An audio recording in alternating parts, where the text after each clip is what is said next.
ঝালমুড়ি দোকানগুলোতে কিভাবে করে ঝালমুড়ির পারফেক্ট মশলাটা তৈরি করে থাকে। আজ আমি আপনাদেরকে একদম সংক্ষেপে এই মশলাটা তৈরি করে দেখাবো। ফার্স্ট আমার এখানে 250 গ্রাম ছোলা ছিল, ছোলাগুলো 3 ঘন্টা ধরে ভিজিয়ে রেখেছিলাম। তারপরে ছোলাগুলো ভালো করে সিদ্ধ করে নিয়েছি।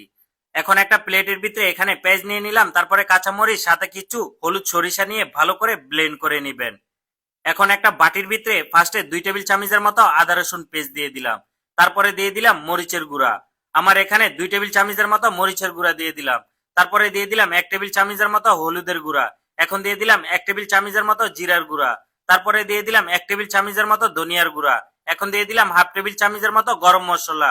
তারপরে স্বাদ অনুযায়ী লবণ দিয়ে দিলাম। এখন অল্প একটু পানি দিয়ে মশলাটা খুবই ভালো করে মিক্স করে নিব। দেখেন আমি কিভাবে করে মশলাটা পানি দিয়ে মিক্স করে নিয়েছি। এখন একটা কড়াইয়ের ভিতরে এখানে ফার্স্টে সয়াবিন তেল দিয়ে দিলাম, তারপরে দিয়ে দিচ্ছি সরিষা তেল।